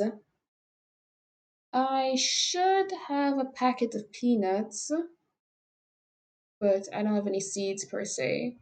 Whole grains. Nope, don't buy that. My gosh.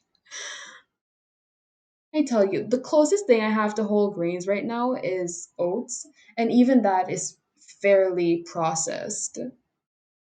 Whole grains takes a lot of time when it comes to cooking. And I don't like the taste of like bulgur or like brown rice I can handle. Whole grain bread, I found out that like some of them have way more sugar than regular bread, so it's really not worth they're not worth it.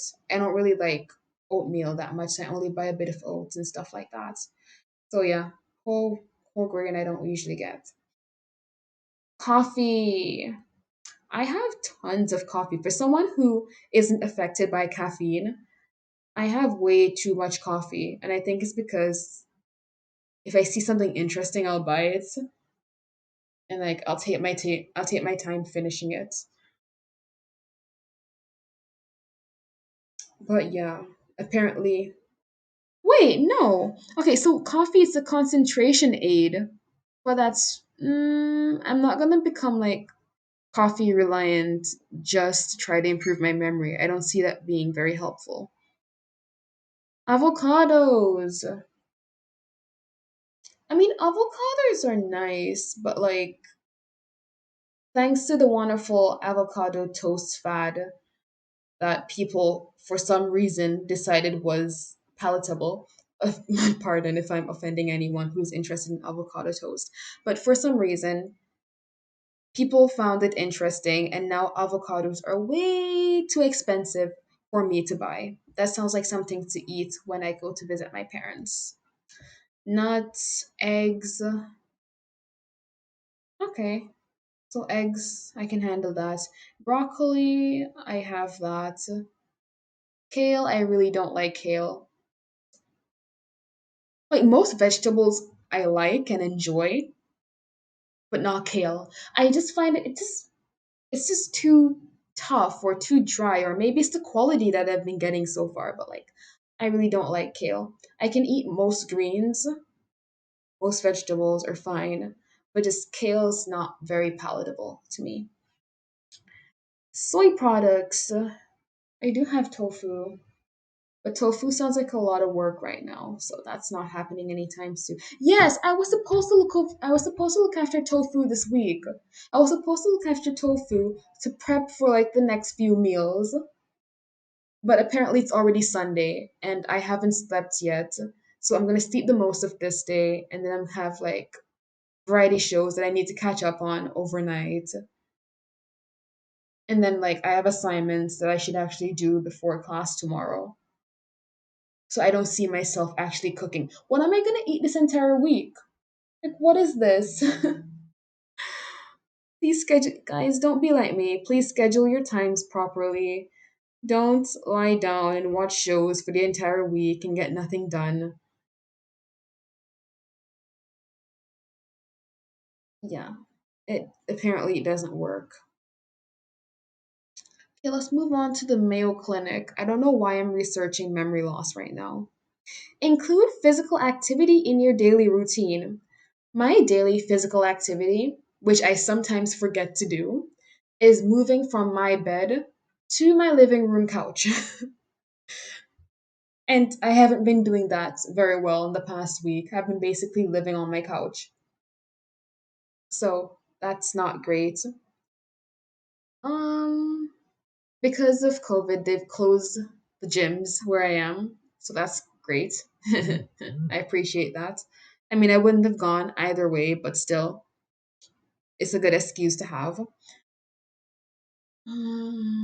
Recently, I haven't seen any new K-pop choreographies that I'm willing to learn. Like I've seen some interesting ones when I went to visit my parents recently. I saw some really interesting choreographies. Like there's Domino which I want to learn, but it looks difficult. And difficult means like I need a day or two where I have like an hour or so a day, like an hour or two for 2 days at least, where I can just like commit to memorizing the movements and then making it look as little awkward as possible. Yeah, yeah. But anyways, it looks difficult and looks like it'll take a lot of time, and I don't have that motivation right now. Okay, so physical activity in my daily routine, I don't see that happening. Stay mentally active. Crossword puzzles, play bridge, learn a musical instrument, volunteer. Hmm. I mean, does playing solitaire count? I really like playing solitaire. That's the closest I get to anything right now. Occasionally I download Sudoku, but like the ads annoy me a lot. So I delete it after a while. Um, that's fine. But in any case, socialize regularly. Nope. Get organized. My place is very organized. It's messy, but it's very organized. Like everything is exactly where I want it to be at this moment. I don't know if that's a good thing or a bad thing, but like nothing's out of place. So that there's nothing to really organize right now. Sleep well, that hasn't been working. Eat a healthy diet. I mean, what constitutes as healthy? I really do wonder what constitutes as healthy because like I'd say in my first year of university, I had one of those like plans so I could eat however often, whenever I wanted on campus. So I ate my money's worth. I ate my money's worth, but it wasn't just like, I wasn't like, how you say, like, you know, when you go away, you're moving out from your guardians, watchful eyes for the first time, and then people kind of resort to eating pizza and like burgers every day all the time. I was not like that. I had a wide variety of food. Like occasionally I'd have pasta.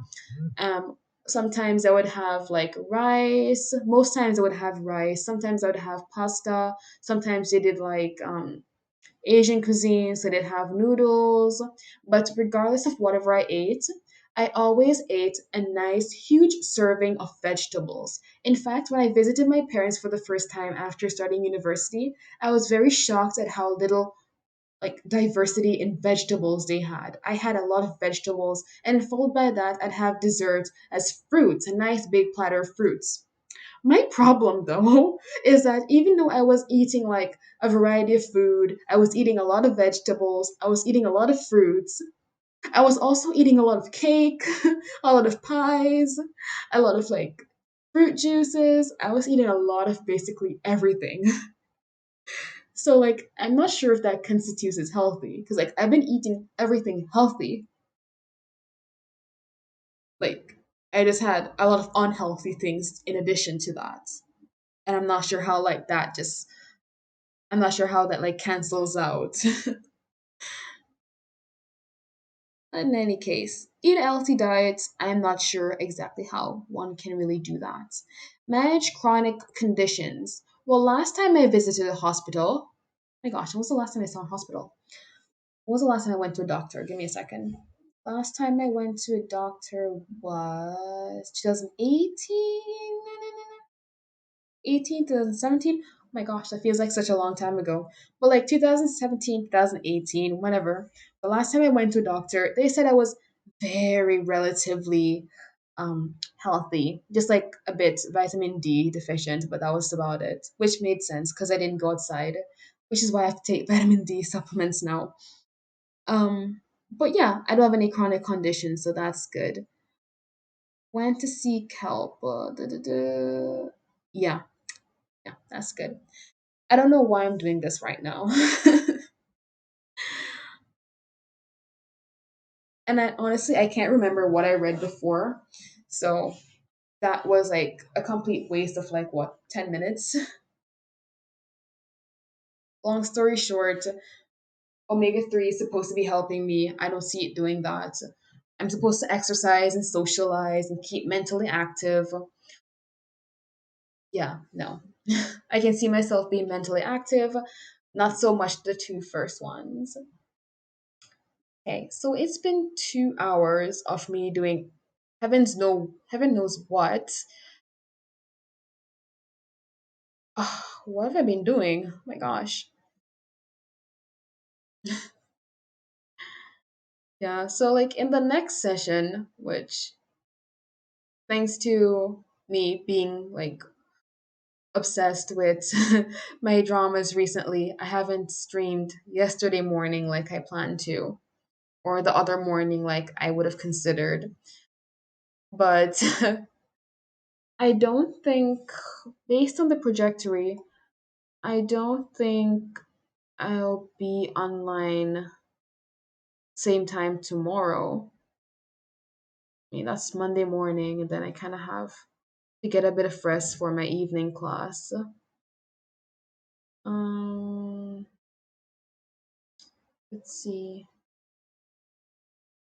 I really need to make a schedule. I tried making a schedule, but I could only put like today on the schedule because for some reason, whenever I try to set one for Friday or Saturday, it always defaults back to Monday. I don't know. I'm just gonna see if I can fix that. Then I'm gonna try to play around with the studio more, see if I can have like little quizzes or something. I saw that they had a bunch of widgets you can download to make things more interactive or more interesting, I guess. And I'm seriously gonna check like what guidelines there are regarding like things like music and such. Because I want to do karaoke one day, like in the middle of the morning. Not middle of the morning, I swear. Like before daylight, I'm just gonna start doing karaoke. I feel bad for whoever is nearby.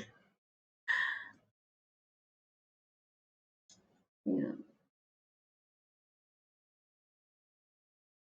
Well, in any case, today's session was quite a mess. It was just me ranting about the two shows I watched. By the way, if you haven't seen them and you're interested in Korean dramas, I suggest giving them a try. Like, if you aren't one to watch longer dramas, then you might not necessarily be interested in Father is Strange. But honestly, like, it's one of the few long dramas that I can actually stomach, and I really like it. Like usually if it's 20 episodes, that's already way too much for my purpose. But the fact that I can sit down and enjoy 52 episodes is quite a feat. If you still think it's not something you can see yourself doing, I also recommend Life is Beautiful. If you want, I can give other drama recommendations from other countries or maybe other movies another time. Yeah, I should just do that. I should make a compilation. That's my homework for this week. Hopefully, I'll have better success at doing it than my actual homework. But like, I'll make a compilation of like what dramas I've seen that I really like, or or the ones I recently watched that are interesting, or the ones I watched a long time ago that I remember liking, stuff like that. I can't make a list of like K-pop songs I like because yeah, it's too big. Like there's some songs that I would have loved, loved, loved, loved, loved, loved, loved, loved, but for some reason, like I've just forgotten them. So maybe I'll reserve that for a day that I'm doing karaoke. Mm, but yeah, I'll make a compilation, a little compilation of like dramas or series or movies that I've watched, maybe novels I've read or manga or webtoons. Webtoons. I'm really into webtoons these days. Like mangas are nice, but then yeah, but like webtoons are really nice these days. So I'll make a list of dramas and maybe a few of the webtoons I'm watching, reading. Yes. And I think that's about it for today. Like I really should have done this. I really planned on doing this at least twice a week, but that didn't happen this time. Yeah. So if tomorrow morning around the same time I'm awake, I might actually just do a short one, like a short hour or like something like that. But other than that, then maybe next Saturday. I really should make a consistent schedule, but consistency was never me, unfortunately.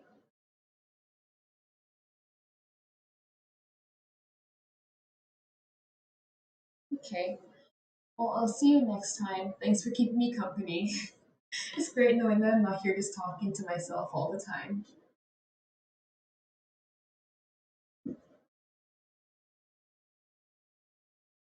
And I'll see you next time. Bye.